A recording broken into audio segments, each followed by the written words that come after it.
Hello traders, welcome to a പുതിയ video. നിങ്ങളെല്ലാവരും ഒന്ന് ട്രേഡ് എടുത്ത് ഭയങ്കരമായിട്ട് വിഷമിച്ചിരിക്കുന്ന ദിവസമായിരിക്കും. അത്യാവശ്യം കുറേയേറെ ട്രേഡുകളൊന്ന് കിട്ടിയിട്ടുണ്ട്. രാവിലെ ഒരു 9:15 ടു ഒരു മണി വരെയും മാർക്കറ്റ് ഭയങ്കര സൈഡ് വൈസ് എന്ന് പറയാൻ പറ്റില്ല. സൈഡ് വൈസ് എന്നല്ല, നിങ്ങൾക്ക് ട്രേഡ് എടുത്ത് കഴിഞ്ഞാൽ ഒരു 10 പോയിന്റ് 15 പോയിന്റ് കിട്ടുന്ന രീതിയിലുള്ള പരിപാടികളായിരുന്നു മാർക്കറ്റ് ചെയ്യേണ്ടായിരുന്നു. അപ്പോൾ അവിടെ നമ്മൾ ഏറ്റവും കൂടുതൽ സ്ട്രഗിൾ ചെയ്തിട്ടുണ്ടാവും. പിന്നെ എന്നെ ഫോളോ ചെയ്യുന്ന ആൾക്കാർ, എൻ്റെ ട്രേഡ് എടുക്കുന്ന ആൾക്കാർ, പിന്നെ ഫ്രീ ഗ്രൂപ്പിൽ നമുക്ക് കിട്ടിയ ട്രേഡ്സ് ഒരു പ്രോഫിറ്റ് എടുക്കാൻ പറ്റാത്ത രീതിയിലുള്ള പരിപാടികളാണ്. 2 SL അടിച്ചിട്ടുണ്ട്, ഒരു ഗോസ്റ്റ് വാഷ് അടിച്ചിട്ടുണ്ട്. ഇനി മേ ബി അത് ഗോസ്റ്റ് വാഷ് ഹീറ്റാക്കാൻ പറ്റാത്തവർക്ക് അത് SL ആയിരിക്കും. പിന്നെ കൊടുത്ത ട്രേഡുകൾ പെയ്ഡ് ഗ്രൂപ്പിലേക്ക് ഞാൻ പെയ്ഡ് ഗ്രൂപ്പിന് സെപ്പറേറ്റ് എടുത്ത് പ്രോഫിറ്റ് ആക്കിയെന്നല്ല. പെയ്ഡ് ഗ്രൂപ്പിൽ പിന്നെ നിങ്ങൾ ഈ കാണുന്ന ലെവൽസ് തന്നെ നിങ്ങൾ ഫ്രീ ഗ്രൂപ്പിൽ ഞാൻ തന്ന ലെവൽസ് പെയ്ഡ് ഗ്രൂപ്പിലായപ്പോഴും എനേബിൾ ആയിട്ടുണ്ടായിരുന്നു. അതായത് ആക്ടിവേഷൻ നടന്നിട്ടുണ്ടായിരുന്നു ആ ലെവൽസൊക്കെ. അവിടേക്ക് അത്യാവശ്യം പ്രോഫിറ്റ് വന്നിട്ടുണ്ട്.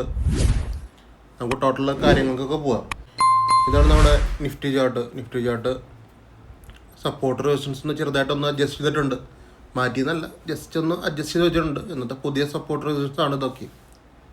മോളിക്ക് കാണുന്നത് പുതിയ ലൈൻസാണ്. അപ്പോൾ നിങ്ങൾ പോസ് ചെയ്തിട്ടൊക്കെ താല്പര്യപ്പെടുന്നവർക്ക് അത് വേണമെങ്കിൽ എടുക്കാവുന്നതാണ്. അപ്പോൾ തൽക്കാലം ഒരു സെൻറ്റിമെൻ്റ് ആണ് മാർക്കറ്റിൽ നിൽക്കണം കേട്ടോ. 3:24 ആയിട്ടുള്ള മാർക്കറ്റ് ടൈം ക്ലോസ് ചെയ്തിട്ടില്ലേ. 24,917 എത്താനൊക്കെ നല്ല ചാൻസ് ഉണ്ട് ഈ ടൈമിലൊക്കെ. പിന്നെ നമുക്ക് നല്ല ക്രൂഡ് ഓയിൽ ട്രേഡ് കൊടുത്തിട്ടുണ്ടായിരുന്നു. ഇന്ന് ഞാൻ BTC ട്രേഡ് കൊടുത്തിട്ടുണ്ടായിരുന്നു, ഇന്നലെയും കൊടുത്തിട്ടുണ്ടായിരുന്നു. അല്ലാതെ നല്ലൊരു പ്രോഫിറ്റ് ഓറിയൻറ്റഡ് ആയിട്ട് നിൽക്കാൻ പറ്റും. നിങ്ങൾക്ക് ബിറ്റ് കോയിനൊക്കെ ട്രേഡ് ചെയ്യാൻ താല്പര്യമുള്ളവർക്ക് ഡിസ്ക്രിപ്ഷൻ ബോക്സിൽ എൻ്റെ ലിങ്ക് എടുക്കുന്നുണ്ട്. ഡെൽറ്റ എക്സ്ചേഞ്ച് ഇന്ത്യയുടെ ലിങ്ക് എടുക്കുന്നുണ്ട്. അതിൽ നിങ്ങൾ അക്കൗണ്ട് ഓപ്പൺ ചെയ്തിട്ട് യൂസർ ID എനിക്ക് സെൻഡ് ചെയ്ത് തന്നാൽ മതി. ഞാൻ നിങ്ങളെ BTC ഗ്രൂപ്പിൽ സെപ്പറേറ്റ് ആയിട്ട് ഫ്രീ ആയിട്ട് ആഡ് ആക്കുന്നതായിരിക്കും കേട്ടോ. അത് തികച്ചും ഫ്രീ ആയിരിക്കും. അതിൽ വരുന്ന കോഴ്സൊക്കെ. ഇന്നലെ ക്രൂഡ് ഓയിലും കൊടുത്തിട്ടുണ്ടായിരുന്നു. ക്രൂഡ് ഓയിൽ ഇന്നലെ ഒരു ട്രേഡാണ് കൊടുത്തത്. അത് നല്ലൊരു ടാർഗറ്റ് ആയിരുന്നു. അത് 40-50 പോയിന്റ് കിട്ടിയിട്ടുണ്ട്. പിന്നെ ഇത്രയും സ്ട്രൈക്കാണെന്നുണ്ടായിരുന്നത്. അപ്പോൾ നമ്മൾ ട്രേഡിലേക്ക് പോകാൻ മുമ്പ് നമുക്ക് കുറച്ച് കാര്യങ്ങളൊന്ന് പറഞ്ഞിട്ട് പോകാം. അതായത് നിങ്ങളൊരു ട്രേഡ് എടുക്കുമ്പോൾ നിങ്ങൾ ആസ് എ ട്രേഡർ നിങ്ങൾ ചെയ്യേണ്ട കുറച്ച് കാര്യങ്ങൾ. SL അടിക്കുക അതൊക്കെയാണ്. പക്ഷെ നിങ്ങൾക്ക് രാവിലെ എടുക്കുന്ന 2-3 ട്രേഡ് തുടർച്ചയായിട്ട് SL അടിക്കുക ആണെന്നുണ്ടെങ്കിൽ ഇന്നങ്ങനെ സംഭവിച്ചിട്ടുണ്ട്. ഇത് ഇടയ്ക്ക് വരാറുണ്ട്, ഇത് സിനാരിയോസ് ഇടയ്ക്ക് വരാറുണ്ട്. അപ്പോൾ ഞാനൊന്നുകൂടി ക്ലിയർ ചെയ്ത് പോകണമെന്ന് മാത്രം. അപ്പോൾ അങ്ങനെ തുടർച്ചയായിട്ട് നമുക്ക് 3 SL അല്ലെങ്കിൽ 2 SL തുടർച്ചയായിട്ട് വരികയാണെന്നുണ്ടെങ്കിൽ അവിടെ ബ്രേക്ക് എടുക്കുക എന്നല്ല, അന്നത്തെ ദിവസം വേണമെങ്കിൽ നിങ്ങൾക്ക് ക്ലോസ് ചെയ്യാം. എന്താണെന്ന് വെച്ച് കഴിഞ്ഞാൽ നിങ്ങളുടെ ക്യാപിറ്റലാണ് അവിടുത്തെ ഒരു ചോദ്യം.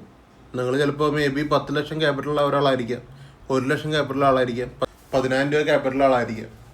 ആവറേജ് ലോസ് നിങ്ങൾക്ക് ആ ദിവസത്തെ ഒരു ആവറേജ് ലോസ് നിങ്ങൾക്ക് കിട്ടിയിട്ടുണ്ടാവും ഈ ടൈം കൊണ്ട്. 2 ട്രേഡ് 3 ട്രേഡ് ആവണ സമയത്തിനുള്ളിൽ കറക്റ്റ് നിങ്ങൾ 10 പോയിന്റ് SL ഇട്ടിട്ട് ട്രേഡ് ചെയ്യുന്ന ആളാണെന്നുണ്ടെങ്കിൽ നിങ്ങൾക്ക് ആവറേജ് ലോസ് അവിടെ ആയിട്ടുണ്ടാവും. അങ്ങനെ ആവണ സമയത്ത് നിങ്ങൾക്ക് അവിടെ ട്രേഡിങ് നിർത്താം. എന്നിട്ട് പിറ്റത്തെ ദിവസം ചെയ്യാവുന്നതാണ് ഏറ്റവും ബെറ്റർ. ഇനി നിങ്ങൾക്ക് കണ്ടിന്യൂ ആയിട്ട് പോകണം എന്നുണ്ടെങ്കിൽ അത് നിങ്ങളുടെ ഇഷ്ടമാണ് കേട്ടോ. അതിപ്പോൾ ഞാൻ പറയാൻ അതിന് ആരുമല്ല. നിങ്ങൾക്ക് കണ്ടിന്യൂ ആയിട്ട് പിന്നെയും ട്രേഡ് എടുക്കണം എന്നുണ്ടെങ്കിൽ എടുക്കാം, കുഴപ്പമില്ല. നമ്മൾ ഓപ്പർച്യൂണിറ്റി വരുന്ന സ്ഥലത്താണ് ഞാൻ പറഞ്ഞ് എടുത്തോളാൻ പറയണത്. അല്ലാണ്ട് അവിടെ നിന്ന് കയറി പറഞ്ഞിട്ട് നമുക്ക് ട്രേഡിങ് അങ്ങനെ വരില്ല, മനസ്സിലായില്ലേ. അപ്പോൾ അങ്ങനത്തെ നേരത്ത് നിങ്ങൾക്ക് പ്രോഫിറ്റ് ഇപ്പോൾ വരികയെന്ന് നോക്കി 3 SL അടിച്ച ശേഷം നിങ്ങൾക്ക് പിന്നെ 4ാമത്തെ ട്രേഡ് എടുക്കുന്നത് ഒരു 10-20 പോയിന്റ് പ്രോഫിറ്റ് വന്നു. പക്ഷെ 3 SL നിങ്ങൾക്ക് ഒരു 30 പോയിന്റ് ലോസ് ഉണ്ട്. ഇവിടെ ഒരു 10-20 പോയിന്റ് പ്രോഫിറ്റ് വന്നിട്ടുള്ളൂ. നിങ്ങൾ മാക്സിമം ഈ ലോസിനെ റിക്കവർ ആക്കാൻ നോക്കുക. എത്രത്തോളം നിങ്ങൾക്ക് ബാക്കി 3 ട്രേഡ് ലോസ് ഉണ്ട് ആ ലോസിനൊക്കെ ഒറ്റ ട്രേഡിൽ മാക്സിമം റിക്കവർ ആക്കുക. അല്ലാതെ റിക്കവർ ആക്കാനല്ല, ഒരു പറ്റാതെ പകുതി അല്ലെങ്കിൽ 3/4 ഭാഗത്തിൽ റിക്കവർ ആക്കി കഴിഞ്ഞാൽ പിറ്റത്തെ ട്രേഡൊക്കെ ആകുമ്പോൾ ഇത്തിരി നന്നായിട്ട് പ്രോഫിറ്റ് എടുക്കാൻ പറ്റും. അതിന് നിങ്ങൾ എന്ത് ചെയ്യണം എന്ന് വെച്ച് കഴിഞ്ഞാൽ SL ഫിക്സഡ് ആയിരിക്കണം. നമ്മൾ നിഫ്റ്റിയിൽ പറയുന്ന SL 10 പോയിൻ്റാണ്. ആ 10 പോയിന്റ് ഫിക്സഡ് ആയിട്ട് എല്ലാ ട്രേഡിലും നിങ്ങൾ കൊടുത്താലേ നിങ്ങൾക്ക് റിക്കവറി ചാൻസ് ഉള്ളൂ. അല്ലെങ്കിൽ ആ ഡേയിൽ നിങ്ങൾക്ക് റിക്കവറി ചാൻസ് ഇല്ല. ക്ലിയർ ആണെന്ന് വിചാരിക്കണം. തുടർച്ചയായിട്ട് SL വരില്ല എന്ന് ഞാൻ പറയണില്ല. SL ഒക്കെ തുടർച്ചയായിട്ട് വരും.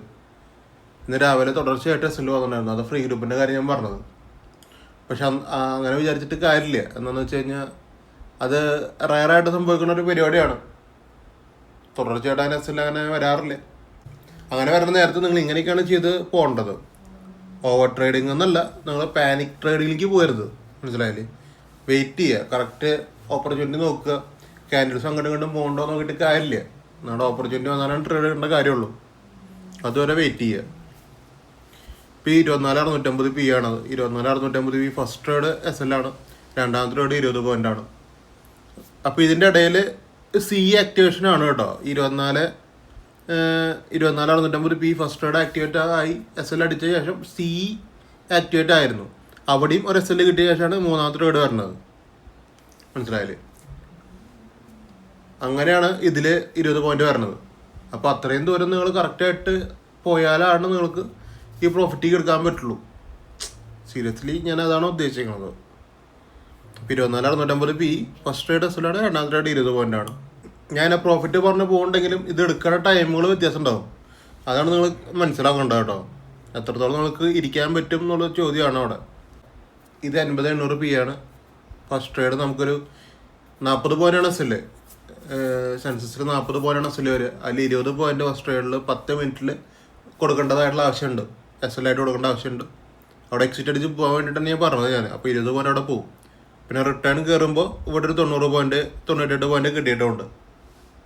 അപ്പോൾ അത്രേ ഉള്ളൂ. ആ ഒരു സ്ട്രൈക്കിൽ ചെയ്യുമ്പോൾ അത് ഇങ്ങനെയാണ് എൻ്റെ ഒരു സിസ്റ്റമാറ്റിക് ആയിട്ട് പറയാമെന്നുണ്ടെങ്കിൽ ഇങ്ങനെയാണ് എൻ്റെ ഒരു ഘടന വരിക. ഇതിൻ്റെ ഇടയിൽ വേറെ ട്രേഡുകൾ ഉണ്ടാവും കേട്ടോ. പക്ഷേ ഈ രണ്ടാമത്തെ ട്രേഡ് കിട്ടുന്നതിൻ്റെ മുമ്പ് നമുക്ക് ചിലപ്പോൾ വേറെ ട്രേഡ് കിട്ടിയിട്ടുണ്ടാവും. പക്ഷേ അതൊക്കെയും കാൽക്കുലേഷൻ വരുമ്പോഴും ഈ ഒറ്റ ട്രേഡിൽ ഇത് ഇങ്ങനെയാണ് സെറ്റപ്പ് ചെയ്യുക. മനസ്സിലായത്? പിന്നെ 56,000 ഇത് ബാങ്ക് നിഫ്റ്റിയാണ്. ബാങ്ക് നിഫ്റ്റിയുടെ 47 പോയിൻ്റാണ് വൺ വേയിൽ വന്നിട്ടുള്ളൂ. 1:1 മുകളിൽ 1:1.5 ആണ് അതിൻ്റെ ഒരു പ്രോഫിറ്റ് റേഞ്ച് വന്നതാണ്. പിന്നെ 10 മിനിറ്റിൽ അത് അടിയിലേക്ക് പോരാ ചെയ്തത്.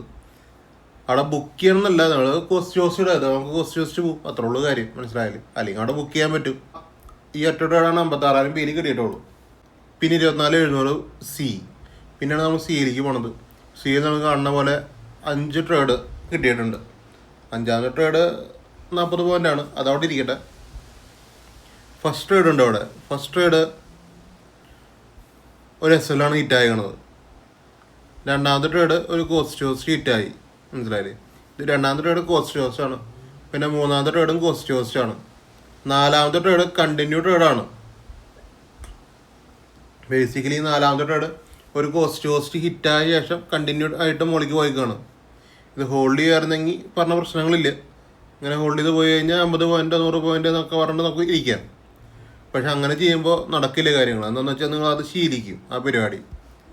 നമ്മൾ ഈ പറഞ്ഞ കഴിഞ്ഞ ഈ 3 ട്രേഡിൽ പറഞ്ഞ കാര്യങ്ങൾ തന്നെയാണ് നാലാമത്തെ ട്രേഡിൽ.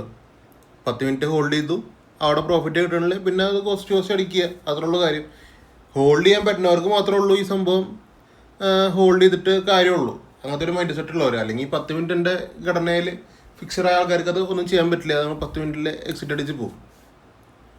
പിന്നെ ഉണ്ടായിരുന്ന ഈ ട്രേഡാണ് 134. ഈ 134 ട്രേഡ് 10 മിനിറ്റിൽ നമ്മൾ പ്രോഫിറ്റില്ല. അപ്പോൾ അവിടെ പിന്നെ കോസ്റ്റിൻ്റെ ആവശ്യമില്ല. അത് 40 പോയിന്റ് ഈസിയായിട്ട് പോയിട്ടുമുണ്ട്. 40 പോയിന്റ് കിട്ടിയില്ലെങ്കിൽ 10-30 പോയിൻ്റൊക്കെ കിട്ടാൻ ചാൻസ് ഉണ്ട് അതിൻ്റെ ഉള്ളിൽ. മനസ്സിലായാലും ഏതൊക്കെ ലോസ് ഉണ്ടെങ്കിലും ഏതൊക്കെ കോസ്റ്റ്യൂസ് ഉണ്ടെങ്കിലും അതൊക്കെ റിക്കവർ ആകാൻ പറ്റുന്ന ട്രേഡ് ഇതായിരുന്നു. പിന്നെ 80,900 ഇത് നമുക്ക് ആകെ ഒരെണ്ണമാണ് ആക്ടിവേഷൻ നടന്നേണത്. ഈ ഒരെണ്ണത്തിൽ 226 പോയിന്റ് അതിൻ്റെ മുകളിൽ വന്നിട്ടുണ്ട്. 226 290 പോയിന്റ് ആക്ച്വലി അതിൽ കിട്ടിയിട്ടുണ്ട്. പക്ഷെ നല്ല ട്രേഡാണ് അത്. ആ ഒറ്റ ട്രേഡാണ് നമുക്ക് സെൻസസിൽ സീസറിക്ക് വന്നിട്ടുള്ളൂ. പിന്നെ ആണെന്ന് ബാങ്ക് നിഫ്റ്റിയാണ്. ബാങ്ക് നിഫ്റ്റി ഫസ്റ്റ് ട്രേഡോടെ ഉണ്ടായിരുന്നു. ഇത് 10 മിനിറ്റിൽ കോസ്റ്റാണ് ഫസ്റ്റ് ട്രേഡ്. രണ്ടാമത്തെ ട്രേഡ് സെയിം അടിയിലൊരു പ്രൈസ് വേറെ കൊടുത്തിട്ടുണ്ടായിരുന്നു. ആ പ്രൈസിലാണ് ആക്ടിവേഷൻ നടന്നത്. അവിടെ ഒരു 121 പോയിൻ്റാണ് ബാങ്ക് നിഫ്റ്റിയിൽ കിട്ടിയാണ്. 1:4 ആണ് കേട്ടോ. 121 എന്നൊക്കെ പറഞ്ഞു കഴിഞ്ഞാൽ. അപ്പോൾ അങ്ങനെയാണ് ടോട്ടൽ ഇന്നത്തെ ദിവസത്തിൻ്റെ കാര്യങ്ങൾ പറയാനുള്ളത്. ഇത്രയും ട്രേഡുകളാണ് നമുക്ക് കിട്ടിയിട്ടുണ്ടായിരുന്നത്. അപ്പോൾ ഇത്രയധികം ട്രേഡ് വരുമ്പോൾ ഓട്ടോമാറ്റിക്കലി കൺഫ്യൂഷൻസ് അവിടെ എന്തായാലും വരും. നിങ്ങൾക്ക് ഇഷ്ടപ്പെട്ട സെഗ്മെൻറ്റ് മാത്രം നിങ്ങൾ ട്രേഡ് എടുക്കുക. അതാണ് കൺഫ്യൂഷൻ മാറ്റാനുള്ള ആകെ ഒരു വഴി. നിഫ്റ്റിയിൽ ട്രേഡ് എടുക്കാൻ മാത്രം ഇഷ്ടപ്പെടുന്നവരുണ്ട്. ബാങ്ക് നിഫ്റ്റിയിൽ സെൻസസിൽ മാത്രം ട്രേഡ് എടുക്കാൻ ഇഷ്ടപ്പെടുന്നവരുണ്ട്. ഇനിയിപ്പോൾ ക്രൂഡ് ഓയിലാണെങ്കിൽ ക്രൂഡ് ഓയിൽ മാത്രം എടുക്കാൻ ഇഷ്ടപ്പെടുന്നവരുണ്ട്. അപ്പം നിങ്ങളുടെ പ്രിഫറൻസ് നോക്കി നിങ്ങൾ ട്രേഡ് എടുക്കുക. അല്ലാതെ ട്രേഡ് എടുക്കാനല്ല ഞാൻ പറയണത് ഇരുന്നിട്ട് കേട്ടോ. അപ്പോൾ നിങ്ങൾ ട്രേഡിംഗ് ഒക്കെ ചെയ്യുമ്പോൾ നന്നായി പഠിച്ചിട്ട് ചെയ്യുക, മനസ്സിലാക്കിയിട്ട് ചെയ്യുക. എന്താണ് അതിൻ്റെ ഉള്ളിൽ നടക്കുന്നത്, എങ്ങനെയാണ് എൻ്റെ ഒപ്പം ട്രേഡ് എടുക്കേണ്ടത്, അതൊക്കെ കറക്റ്റായിട്ട് മനസ്സിലാക്കിയിട്ട് ചെയ്യുമ്പോൾ ഒത്തിരി കറക്റ്റായിട്ട് നമുക്ക് ചെയ്യാൻ പറ്റും. നമ്മൾ പിന്നെ എക്സാക്റ്റ് പ്രൈസിലാണ് ട്രേഡ് ചെയ്യണത്. അപ്പോൾ നമുക്ക് കറക്റ്റ് എക്സാക്റ്റ് പ്രൈസിൽ തന്നെ നമുക്ക് ട്രേഡ് എടുക്കാം, ട്രേഡ് പിക്ക് ചെയ്യാം, കറക്റ്റായിട്ട് ഹോൾഡ് ചെയ്യാം. നിങ്ങൾക്ക് എന്തെങ്കിലും തീരണ്ടെങ്കിൽ അതും അപ്ലൈ ചെയ്യാം. ഇത്രയും കാര്യങ്ങൾ നിങ്ങൾക്ക് അവിടെ ചെയ്യാൻ പറ്റും. അപ്പോൾ നിങ്ങൾ കറക്റ്റായിട്ട് മനസ്സിലാക്കിയിട്ട് കാര്യങ്ങൾ ചെയ്യുക. വളരെ ഈസി ആയിട്ടുള്ളൊരു മേഖലയല്ല ട്രേഡിംഗ് എന്ന് പറഞ്ഞു കഴിഞ്ഞാൽ. ഒരു ഫിക്സഡ് ഇൻകം ജനറേറ്റ് ചെയ്യുന്ന ഒരു മേഖലയല്ല. നിങ്ങൾക്ക് ഒരു ദിവസം ലോസ് അല്ലെങ്കിൽ ഒരു ദിവസം പ്രോഫിറ്റ്, ഇത് ഈ രണ്ടിനേ ചാൻസ് ഉള്ളൂ. അതായത് 2 ട്രേഡ് 3 ട്രേഡ് എടുക്കുന്ന ആൾക്കാരുടെ കാര്യമല്ല പറയണത് കേട്ടോ. ഞാൻ പറഞ്ഞത് ഒരു 5-10 ട്രേഡ് എടുക്കുന്ന ആൾക്കാരുടെ കാര്യമാണ് പറയണത്. അങ്ങനത്തെ ആൾക്കാർക്ക് ഒരു ദിവസം ലോസ് ഓർ പ്രോഫിറ്റ് എന്നുള്ള രീതിക്ക് ഇരിക്കാനേ പറ്റുള്ളൂ. മാക്സിമം പ്രോഫിറ്റിലേക്ക് പോകാൻ ശ്രമിക്കുക. അതാണ് എൻ്റെ ഭാഗത്തു നിന്നുള്ളൊരു ഡിക്ലറേഷൻ എന്ന് പറഞ്ഞു കഴിഞ്ഞാൽ. ആ ഒരു സംഭവമാണ് മാക്സിമം പ്രോഫിറ്റിലേക്ക് പോകാൻ ശ്രമിക്കുക. നമ്മൾ ഫസ്റ്റ് എടുക്കുന്ന എൻട്രികൾ SL ഒക്കെ പോയി കഴിഞ്ഞാൽ ഓട്ടോമാറ്റിക്കലി നിങ്ങൾക്കൊരു പാനിക് സിറ്റുവേഷൻ വരും. ബേസിക്കലി അതെനിക്ക് വന്നു കഴിഞ്ഞാൽ ശരിയാവില്ല, മനസ്സിലായില്ലേ? അതായത് ഒരു ഗ്രൂപ്പ് റൺ ചെയ്യാന്ന് പറയുമ്പോൾ അങ്ങനത്തെ ഒരു പരിപാടി എനിക്ക് തോന്നിയാൽ ശരിയാവില്ല. നമുക്ക് കോൺഫിഡൻ്റ് ആയിട്ട് ചെയ്തേ പറ്റുള്ളൂ. അപ്പോൾ മാക്സിമം അതിൻ്റെ ഒരു പീക്ക് ലെവലിൽ ഞാൻ ശ്രമിക്കും, മാക്സിമം പ്രോഫിറ്റ് എന്നുള്ള രീതിക്ക് തന്നെ. അപ്പോൾ അത്രയ്ക്കുള്ള ഇന്നത്തെ കാര്യങ്ങൾ പറയാൻ വേണ്ടിയിട്ട്. വീഡിയോ ഇഷ്ടപ്പെട്ട് കഴിഞ്ഞാൽ YouTube channel subscribe, like, share, Instagram ഒക്കെ ഒന്ന് ഫോളോ ചെയ്ത്. അപ്പോൾ നമുക്ക് നാളെ കാണാം. Okay, by.